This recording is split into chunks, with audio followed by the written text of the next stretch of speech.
Di antara perkara yang jaiz akli adalah mengutus seluruh para rasul. Maka itu bukan merupakan kewajiban bagi Allah Subhanahu wa taala, tetapi itu adalah murni fadl atau karunia dari Allah Subhanahu wa taala. Tetapi dengan ini, dengan diutusnya seluruh para nabi itu, kita wajib untuk mengimani seluruh para nabi itu. Maka tinggalkanlah hawa nafsunya kaum yang hawa nafsunya itu telah mempermainkan mereka. Hadirin yang dirahmati oleh Allah Subhanahu wa taala.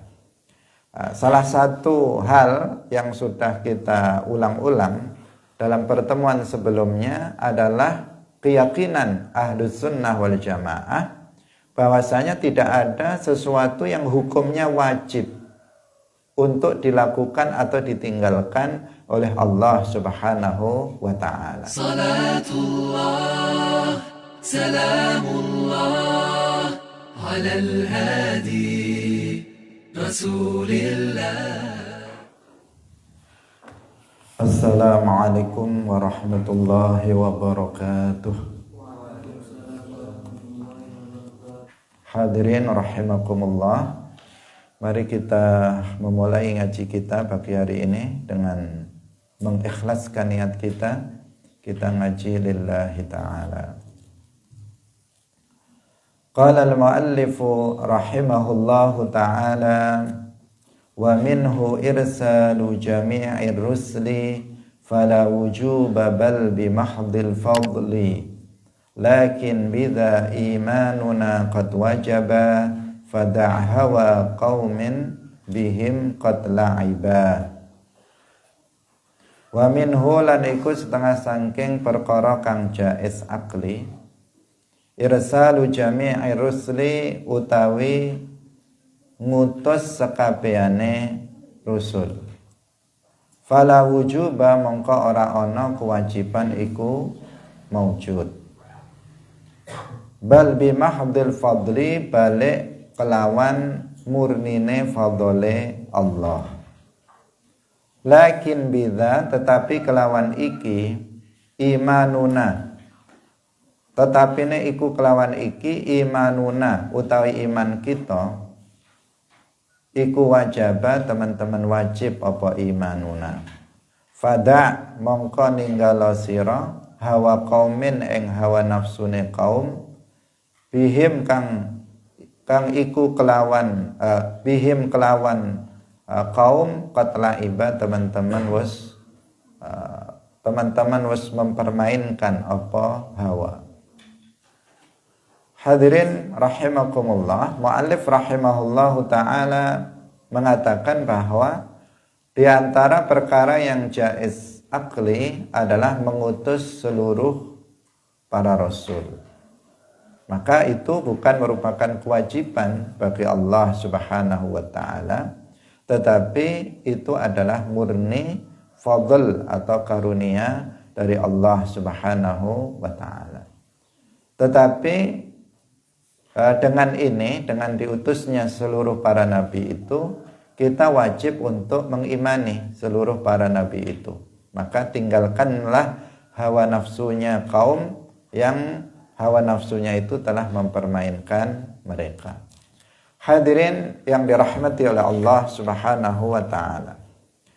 Salah satu hal yang sudah kita ulang-ulang dalam pertemuan sebelumnya adalah keyakinan Ahlus Sunnah wal Jamaah bahwasanya tidak ada sesuatu yang hukumnya wajib untuk dilakukan atau ditinggalkan oleh Allah Subhanahu wa taala. Tidak ada sesuatu yang wajib dilakukan oleh Allah dan tidak ada sesuatu yang wajib ditinggalkan oleh Allah, sebagaimana yang sudah kita bahas dalam beberapa pertemuan sebelumnya. Nah, di antara sesuatu yang jaiz akli bagi Allah, yang itu enggak wajib bagi Allah, adalah mengutus para nabi. Maksudnya para nabi yang sekaligus rasul juga para nabi yang bukan rasul. Nah, di sini mu'allif menggunakan lafadz rusli, tetapi yang dimaksud adalah keseluruhan, yaitu nabi yang bukan rasul maupun nabi yang yang termasuk juga rasul. Mengutus para nabi itu jaiz bagi Allah, bukan kewajiban bagi Allah Subhanahu wa ta'ala.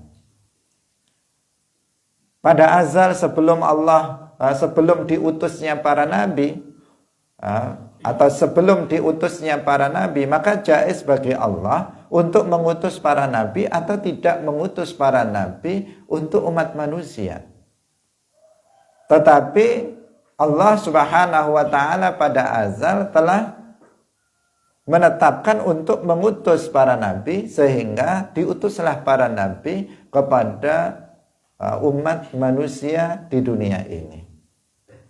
Dimulai dengan nabi yang pertama, yaitu Nabi Adam alaihissalam, sampai dengan nabi yang terakhir, yaitu Nabi Muhammad sallallahu alaihi wasallam. Dan diutusnya para nabi ini adalah fadlun minallah, adalah karunia dari Allah Subhanahu wa ta'ala, adalah nikmat, kebaikan, nikmat yang Allah anugerahkan kepada umat manusia. Jadi murni sebagai fadl, murni sebagai nikmat kebaikan dari Allah Subhanahu wa ta'ala, bukan kewajiban bagi Allah Subhanahu wa ta'ala. Kita katakan ini merupakan fadlun minallah, karunia, anugerah untuk umat manusia, karena memang keberadaan para nabi ini adalah mereka menjadi penyebab dari keselamatan umat manusia. Kita tahu bahwa para nabi, mulai dari nabi yang pertama yaitu Nabi Adam alaihissalam sampai dengan nabi yang terakhir Nabi Muhammad, semuanya datang untuk mengajarkan Islam, untuk mengajarkan agama satu-satunya yang benar, untuk mengajarkan agama yang diridhai oleh Allah Subhanahu wa ta'ala untuk dipeluk oleh umat manusia. Artinya apabila Allah Subhanahu wa ta'ala tidak mengutus para nabi, maka umat manusia tidak akan tahu Islam, dan mereka tidak akan masuk ke dalam agama Islam, dan mereka akan tetap dalam kekufurannya, tetap dalam kesyirikannya. Maka diutusnya para nabi ini merupakan nikmat yang paling agung. Karena dengan sebab mereka kita bisa masuk ke dalam agama Islam, kita bisa memeluk Islam. Dengan sebab mereka kita bisa beriman kepada Allah dan Rasulnya. Yang ini merupakan Islam atau iman ini merupakan kunci keselamatan manusia nanti di akhirat. Jika seseorang itu mati dalam keadaan dia muslim, mukmin, maka dia akan selamat dari keabadian di dalam neraka jahanam. Jika dia orang yang taat, dia akan masuk surga tanpa azab. Jika dia bukan orang yang taat, orang yang fasik, bisa langsung masuk surga apabila Allah mengampuni dosa-dosanya, dan apabila Allah tidak mengampuninya, maka dia di neraka. Tetapi kemudian dia tidak akan abadi di neraka, akan keluar dan masuk ke dalam surga. Kuncinya adalah Islam, iman. Dan Islam, iman ini bisa diperoleh oleh manusia dengan sebab diutusnya para nabi, mulai dari Nabi Adam sampai dengan Nabi Muhammad sallallahu alaihi wasallam. Karena seluruh para nabi mengajarkan Islam. Seluruh para nabi agamanya Islam. Kenapa agamanya Islam? Ya karena Islam satu-satunya agama yang benar. Innad dina indallahil Islam. Sesungguhnya agama yang benar itu hanyalah Islam. Sehingga seluruh para nabi nggak mungkin mereka memeluk agama yang selain Islam, agama yang batil. mereka memeluk agama Islam. Dan Rasulullah Shallallahu Alaihi Wasallam juga sudah menjelaskan bahwa para nabi itu adalah beragama Islam seluruhnya. Beliau bersabda, al-anbiya'u ikhwatun li'allad, dinuhum wahidun wa ummahatuhum syatta. Para nabi itu ibaratnya bersaudara. Mereka itu bersaudara, satu bapak, beda ibu. Itu namanya ikhwatun li'allad. Nah, kemudian ditafsirkan oleh Nabi, dinuhum wahid. Agamanya itu satu, yaitu agama Islam. Wa ummahatuhum syatta, ay syara'i'uhum mukhtalifah. Syariatnya itu yang beda-beda. Cara ibadahnya, hukum yang diberlakukan itu yang berbeda-beda. Sementara agamanya itu sama, akidahnya itu sama. Mereka semuanya meyakini la ilaha illallah, tidak ada yang disembah dengan hak selain hanya Allah Subhanahu wa ta'ala. Itulah Islam. Hadirin yang dirahmati oleh Allah Subhanahu wa ta'ala, secara rinci ini sudah pernah kita jelaskan di awal pertemuan kita. Jadi Allah mengutus para nabi untuk umat manusia untuk menyampaikan Islam ini adalah fadlun minallah, bukan kewajiban dari Allah. Dan ini merupakan nikmat yang sangat agung bagi umat manusia. Karena itulah maka umat Islam di seluruh dunia, kita setiap kelahiran Rasulullah Shallallahu Alaihi Wasallam di bulan Rabiul Awal, kita senantiasa memperingati maulidnya Rasulullah Shallallahu Alaihi Wasallam. Di bulan Rabiul Awal kita peringati kelahiran Rasulullah Shallallahu Alaihi Wasallam. Kenapa kita peringati kelahiran Rasulullah? Karena kelahiran Rasulullah adalah nikmat yang sangat agung, nikmat yang sangat besar untuk kita. Dengan sebab beliau kita mengenal Allah, dengan sebab beliau kita bisa mengenal Islam, bisa mengenal ajaran-ajaran Islam. Dengan sebab beliau kita mengetahui jalan keselamatan nanti di akhirat. Penyebabnya adalah beliau. Nikmat ini nikmat yang sangat agung. Karena itulah kita mensyukuri nikmat tersebut, di antaranya dengan kita mengadakan peringatan Maulid Rasulullah Sallallahu Alaihi Wasallam. Nah, maka kita jangan menghiraukan omongan dari orang-orang Wahabi, pengikut Muhammad bin Abdul Wahab, yang mereka mengatakan bahwa peringatan Maulid Nabi itu sebagai perkara yang bid'ah, yang mungkarah, yang sayyi'ah, yang muharramah. Karena peringatan Maulid Nabi Muhammad sallallahu alaihi wasallam ini tergolong, para ulama menggolongkannya sebagai bagian dari bid'ah hasanah. Disebut bid'ah karena memang tidak ada nasnya secara khusus di dalam Al-Quran maupun hadis. Namun disebut hasanah karena peringatan Maulid Nabi isinya sama sekali tidak bertentangan dengan syariat Islam, tidak bertentangan dengan Al-Quran, dan juga tidak bertentangan dengan hadis-hadis Rasulullah Sallallahu Alaihi Wasallam. Hadirin yang dirahmati oleh Allah Subhanahu wa Ta'ala, Allah Subhanahu wa Ta'ala mengutus para nabi. Tugas utama para nabi ini adalah untuk berdakwah. Mubasyirina wa munzirin, sebagaimana disebutkan di dalam Al-Quran. Allah Subhanahu wa Ta'ala berfirman, kanan nasu ummatan wahidah faba'atsallahu an-nabiyyina mubasysyirina wa mundzirin. Kanan nasu ummatan wahidah. Dahulu manusia itu adalah umat yang satu. Ibnu Abbas menjelaskan bahwa umat yang satu artinya mereka ala dinin wahidin. Mereka memeluk agama yang satu, yaitu agama Islam.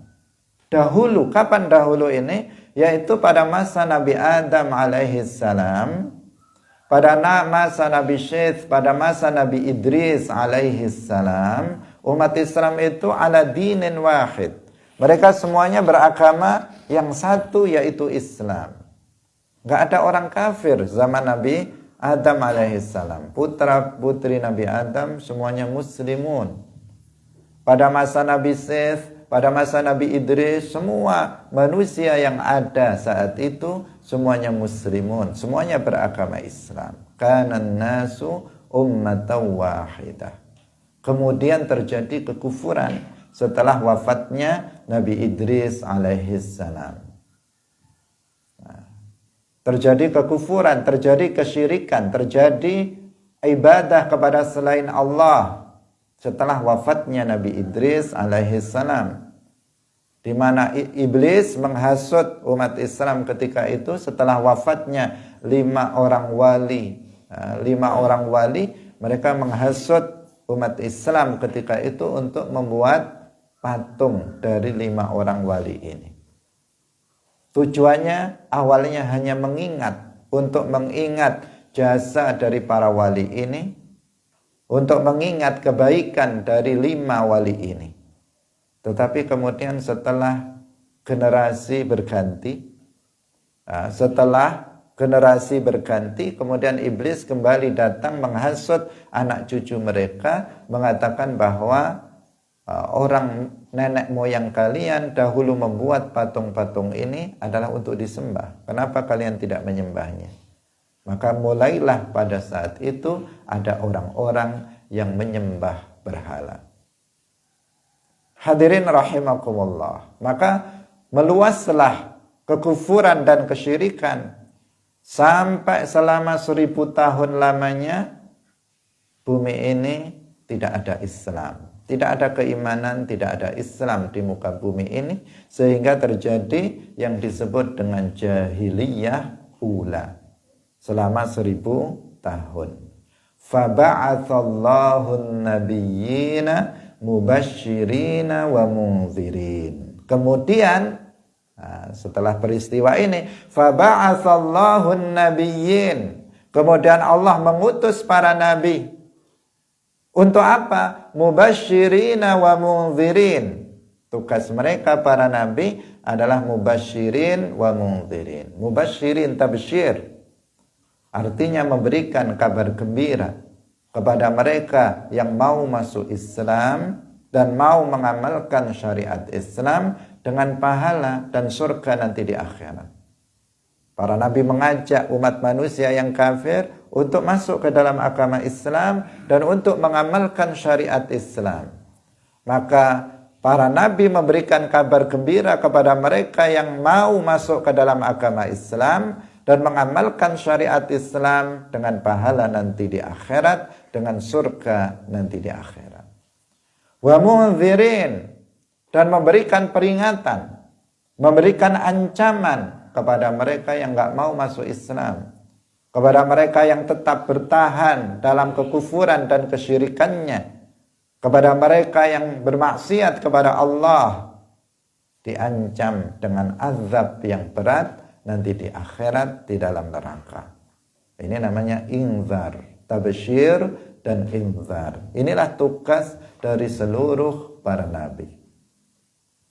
Hadirin yang dirahmati oleh Allah Subhanahu wa ta'ala. Apabila kita membaca ayat ini tadi, faba'atsallahu an-nabiyyina mubasysyirina wa mundzirin, maka kita mengetahui bahwa para nabi, meskipun dia bukan rasul, itu juga diutus untuk berdakwah. Karena ayat ini menggunakan kata an-nabiyyin, faba'atsallahu an-nabiyyin. Ayat ini tidak menggunakan lafadz faba'atsar rusul atau faba'atsal mursalin, tetapi menggunakan lafadz faba'atsan nabiyyin, faba'atsallahu nabiyyina mubasysyirina wa mundzirin. Maka ini menunjukkan bahwa para nabi meskipun mereka bukan rasul itu juga diperintahkan untuk berdakwah, untuk melakukan tabsyir dan inzar. Para nabi yang mereka sekaligus rasul diperintahkan untuk berdakwah. Para nabi yang bukan rasul juga diperintahkan untuk berdakwah. Sama-sama mereka diperintahkan untuk berdakwah. Nah, selain ayat ini masih banyak ayat-ayat yang lain itu yang menunjukkan bahwa para nabi itu diutus untuk berdakwah. Misalnya di dalam surat Az-Zukhruf ayat 6 sampai 8. Wa kam arsalna min nabiyyin fil awwalin. Wa kam arsalna min nabiyyin fil awwalin. Menggunakan lafaz nabi.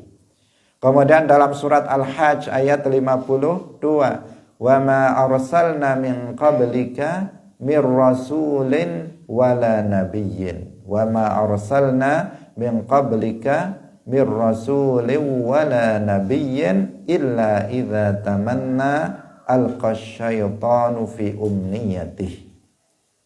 Nah, ini juga menunjukkan, bahkan disebut dalam ayat ini ada rasul, ada nabi. Yang keduanya ternyata juga diutus untuk berdakwah.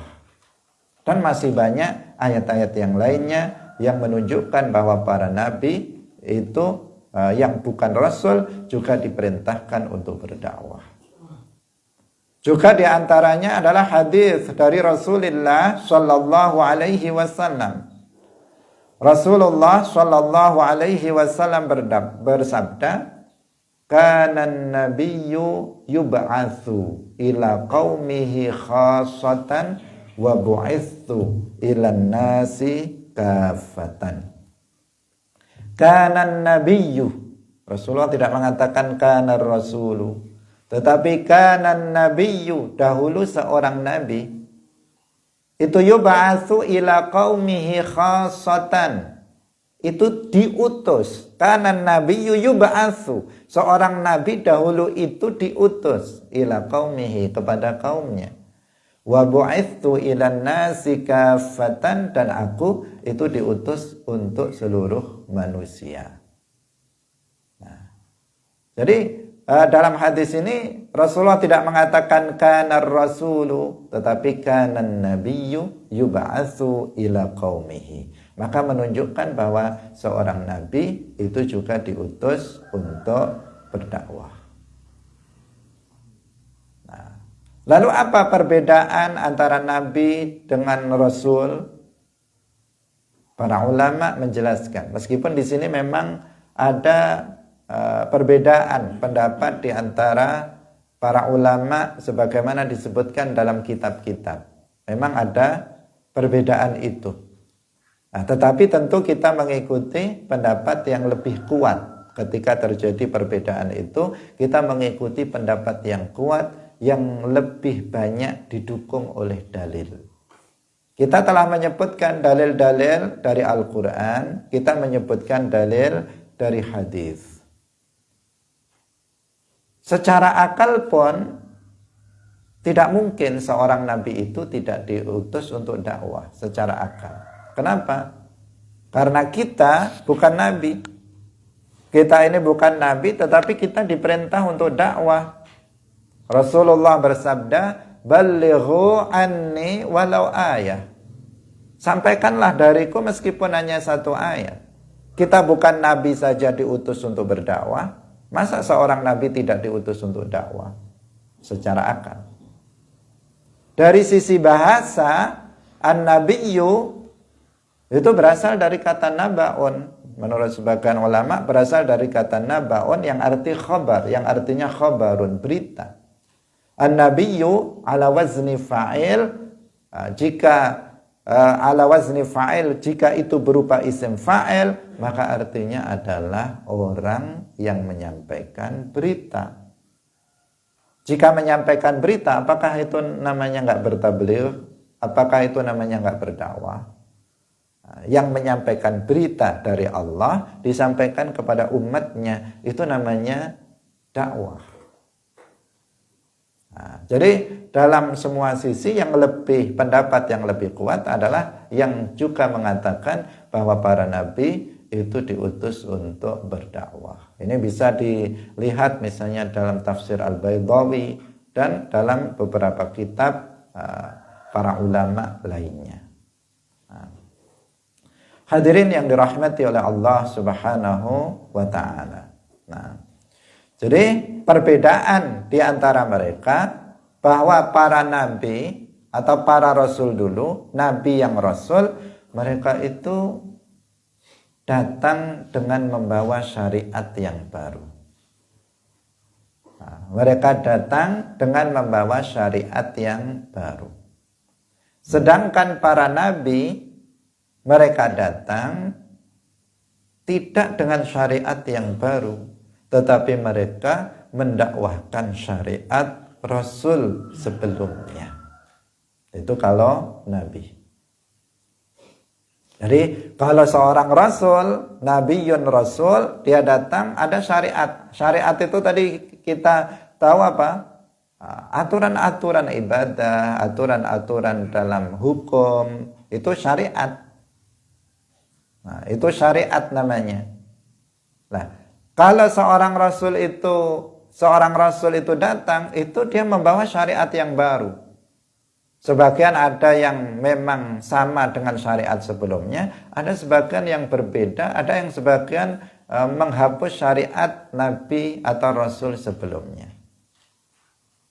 Nah, kemudian seorang nabi, apa yang mereka lakukan? Para nabi mereka mendakwahkan syariat rasul yang ada pada zamannya atau yang sebelumnya.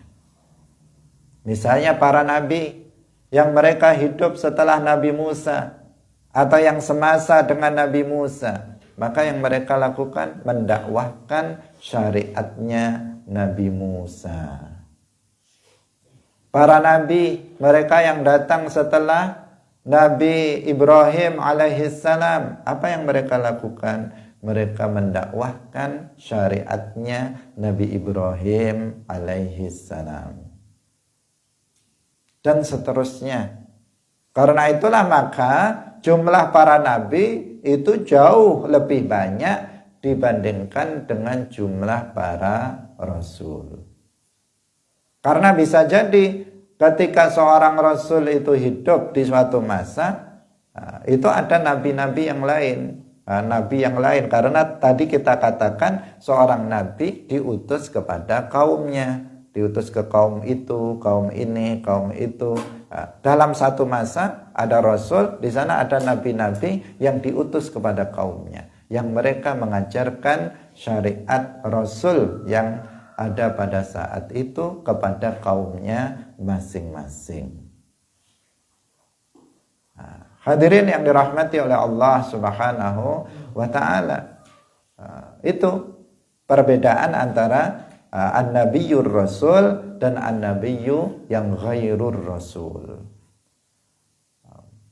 Tentang banyaknya, sebagian ulama mengatakan bahwa jumlah para nabi itu ada 124.000.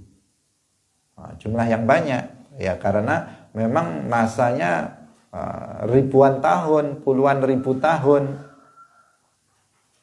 Ada 124.000 menurut sebagian ulama. Sedangkan jumlah rasul itu jumlahnya 313 rasul. Namun menurut pendapat yang unggul, pendapat yang rajih, para ulama mengatakan bahwa kita tidak menentukan jumlah nabi atau rasul dengan bilangan tertentu.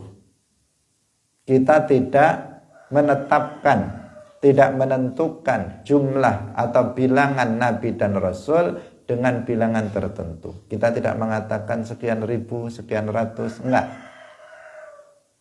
Kenapa?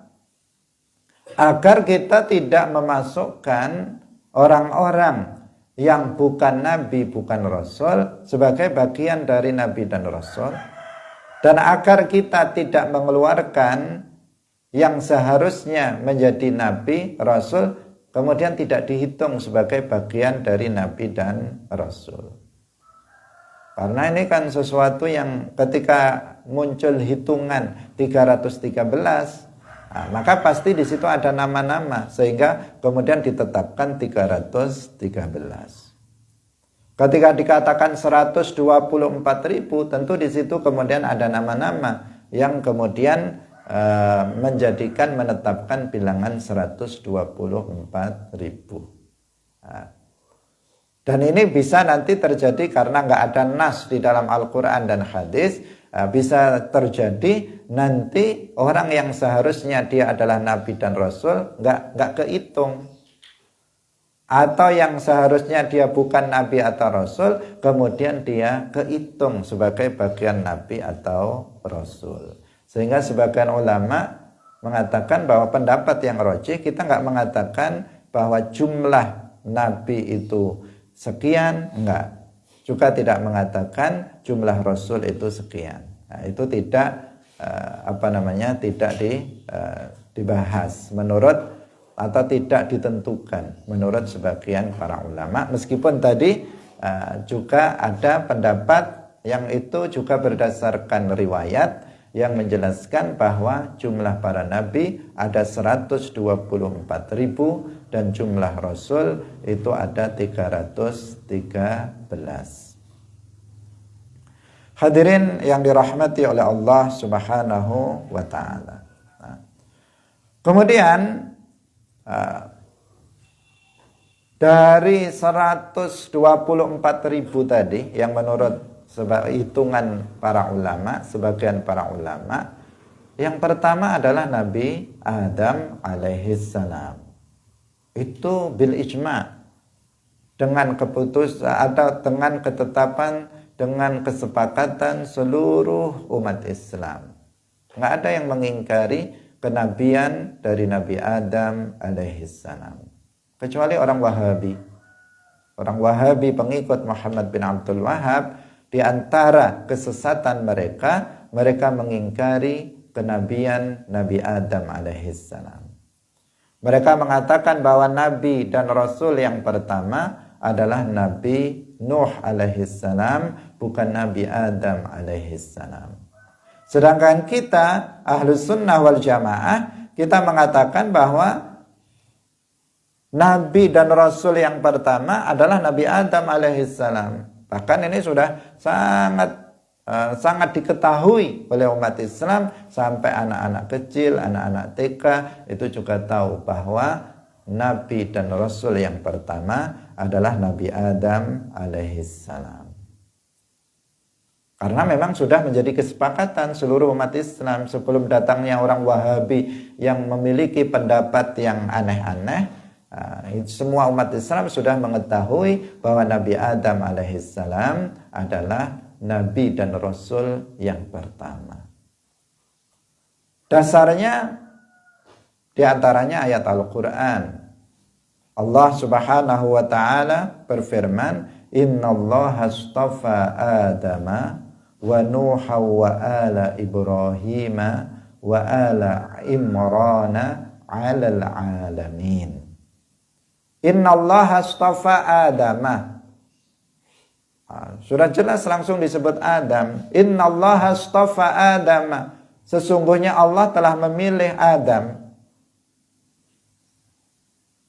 Kemudian innallaha astafa Adama wa Nuha. Kemudian Nabi Nuh disejajarkan, Nabi Adam, Nabi Nuh. Wa ala Ibrahim. Kemudian keluarga Nabi Ibrahim. Keluarga Nabi Ibrahim ada Nabi siapa? Nabi Nabi Ismail, Nabi Ishak. Nabi Ishak menurunkan Nabi Yakub. Nabi Yakub melahirkan, kemudian memiliki keturunan ribuan para nabi dan para rasul. Ini Allah memilih keluarga Nabi Ibrahim. Wa ala Imran, dan juga dari keluarga Imran seperti Nabi Musa dan seterusnya. Itu apa? Dipilih alal alamin, mereka diangkat oleh Allah, dipilih untuk menjadi seorang nabi dan rasul. Nah, jelas dalam ayat ini, bahwa di sini Allah Subhanahu wa taala memilih Nabi Adam alaihissalam, sebagaimana juga Nabi Nuh, sebagaimana juga keluarga Nabi Ibrahim dan keluarga Imran, dipilih untuk menjadi nabi dan rasul atas alam semesta ini. Hadirin rahimakumullah. Di dalam hadis itu juga telah disebutkan bahwa Rasulullah sallallahu alaihi wasallam bersabda, "Ma min nabiyyin yauma idzin Adam faman siwahu illa tahta liwa'i." Disebutkan wa ma min nabiyyin, tidak ada seorang nabi pun, yauma idzin, pada hari itu, pada hari kiamat, langsung disebut oleh Nabi Adam faman waman siwahu, Adam faman siwahu, Adam dan yang selain Adam, illa tahta liwa'i, kecuali mereka para nabi itu tahta liwa'i, di bawah benderaku. Hadis ini juga sungguh sangat nyata. Nabi Muhammad sallallahu alaihi wasallam menyebut Adam sebagai nabi. Sebagaimana ayat tadi juga menyebut Adam, nama Adam sebagai nabi. Maka tidak diragukan bahwa Nabi Adam alaihissalam adalah nabi dan rasul yang pertama. Sebagian ada yang mengatakan, oh itu kan nabi tetapi bukan rasul. Mereka kemudian mengatakan, ya Adam itu nabi tetapi dia bukan rasul. Rasul yang pertama Nabi Nuh. Karena Nabi Adam itu hanya nabi saja, bukan rasul. Ada yang menyanggah seperti itu. Orang yang mengatakan seperti itu tidak mengetahui apa yang mereka ucapkan. Tidak mengetahui apa akibat dari yang mereka ucapkan. Karena apabila mereka mengatakan yang seperti itu, bahwa Adam itu nabi bukan rasul, pertanyaannya, pada zaman Nabi Adam, pada zaman Nabi Syed, pada zaman Nabi Idris alaihissalam, apakah mereka hidup tanpa aturan? Apakah mereka hidup tanpa syariat? Tentu saja tidak. Bukankah Rasul itu membawa syariat? Nabi tidak membawa syariat. Jika Nabi Adam hanya nabi saja, lalu syariat siapa yang diamalkan? Hukum siapa yang diterapkan pada masa Nabi Adam? Bagaimana mereka sholatnya? Bagaimana mereka puasanya? Bagaimana mereka menikahnya? Apakah nggak pakai aturan? Kayak binatang menurut mereka? Tentu saja tidak. Sudah ada aturan.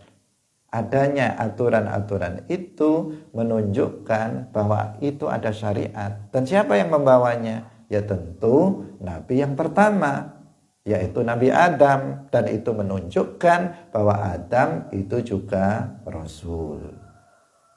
Juga Rasul. Bukankah ketika Nabi Adam alaihissalam mau menikahkan putra-putranya, ada aturan bahwa boleh putra-putranya untuk menikah dengan saudara kandungnya, asal aturannya, asalkan tidak dengan kembarannya. Itu aturan namanya. Dan itu namanya syariat. Nabi Adam datang dengan membawa syariat. Apa namanya itu? Namanya Rasul. Beliau Nabiyyun wa Rasul. Beliau seorang nabi juga sekaligus seorang rasul. Bukan hanya sekedar nabi saja, apalagi kemudian dikatakan beliau bukan nabi dan bukan rasul, seperti yang dikatakan oleh kelompok yang menyimpang seperti Wahabiyah, pengikut dari Muhammad bin Abdul Wahab, yang banyak sekali mereka menyimpang dari akidah Islam. Maka harus kita mewaspadai mereka. Hadirin yang dirahmati oleh Allah Subhanahu wa taala. Sedangkan nabi yang terakhir adalah nabi kita Muhammad sallallahu alaihi wasallam. Tidak ada lagi orang yang diutus menjadi nabi, menjadi rasul setelah nabi kita Muhammad sallallahu alaihi wasallam. Allah Subhanahu wa taala berfirman, "Wa khataman nabiyyin." Dan Muhammad itu adalah penutup dari para nabi.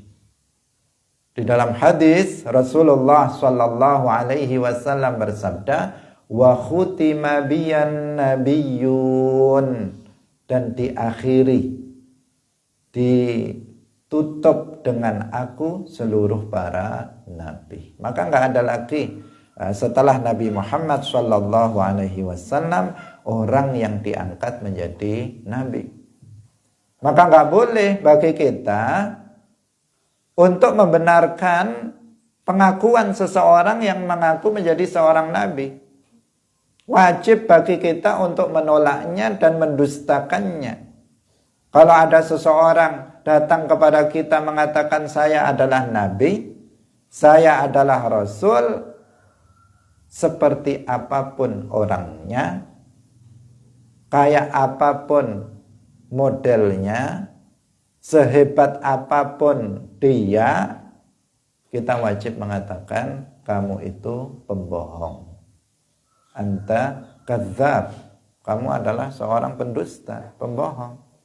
Nabi sudah mengatakan, nggak ada nabi setelah beliau. Kenapa kamu mengaku sebagai nabi? Nah, seperti ada kelompok Qadianiyah, Ahmadiyah Qadianiyah, yang mereka meyakini bahwa Ghulam Ahmad itu sebagai nabi setelah Nabi Muhammad sallallahu alaihi wasallam. Dan ini adalah menunjukkan penyimpangan mereka dari Islam, dan mereka bukan bagian dari Islam. Maka kita harus mewaspadai yang seperti itu. Kenapa ini perlu ditegaskan? Karena nyatanya bukan hanya di Timur Tengah, tetapi di Indonesia banyak orang yang mengaku menjadi nabi. Dan fatalnya, setiap orang yang mengaku menjadi nabi di Indonesia selalu ada pengikutnya. Dan pengikutnya bukan hanya 1, 2, 3, 4 dalam hitungan jari, tetapi sampai ada yang ribuan orang pengikutnya. Seorang pendusta, seorang pembohong, ternyata ada yang mengikutinya. Menunjukkan apa? Menunjukkan betapa banyak orang Islam, umat Islam yang tidak memahami akidahnya, tidak memahami akidah Islam. Maka kita perlu tegaskan berkali-kali bahwasanya Nabi Muhammad adalah akhir dari para nabi, beliau adalah penutup dari para nabi, tidak ada nabi setelah Nabi Muhammad sallallahu alaihi wasallam. Dalilnya jelas. Dalilnya sangat jelas dalam Al-Qur'an. Wa khataman nabiyyin. Dengan qiraah lain ayat ini dibaca wa khatiman nabiyyin. Hadis Rasulullah tadi kita sebutkan wa khutima biyan nabiyyun. Dalam hadis yang lain Rasulullah bersabda, "Lau kana ba'di nabiyyun lakana Umar." Seandainya ada nabi setelah aku, maka dia adalah Umar. Tapi karena nggak ada lagi nabi yang diangkat menjadi nabi setelah Nabi Muhammad, maka Umar bukan nabi. Dan masih banyak lagi hadis-hadis yang menunjukkan bahwa Rasulullah Shallallahu Alaihi Wasallam adalah nabi yang terakhir. Artinya nabi yang terakhir diangkat menjadi seorang nabi. Tidak ada nabi yang diangkat setelah Nabi Muhammad sallallahu alaihi wasallam. Hadirin rahimakumullah. Jadi Allah mengutus para nabi untuk umat manusia ini merupakan fadlun minallah. Kita umat Islam sangat bersyukur dengan diutusnya para nabi. Khususnya bagi kita adalah diutusnya Nabi Muhammad sallallahu alaihi wasallam. Orang yang paling berjasa bagi kehidupan kita adalah Nabi Muhammad sallallahu alaihi wasallam. Dengan sebab beliau kita bisa menikmati nikmatnya iman, nikmatnya Islam, nikmatnya ibadah, nikmatnya ketaatan kepada Allah Subhanahu wa taala. Beliau adalah sebabnya. Maka kita bersyukur atas kelahiran Rasulullah sallallahu alaihi wasallam. Selanjutnya muallif rahimahullah mengatakan lakin bidza imanuna qad wajaba fad'a wa qaumin bihim qad la'iba. Meskipun mengutus seluruh para nabi itu adalah jaiz bagi Allah, tapi nyatanya Allah itu mengutus para nabi.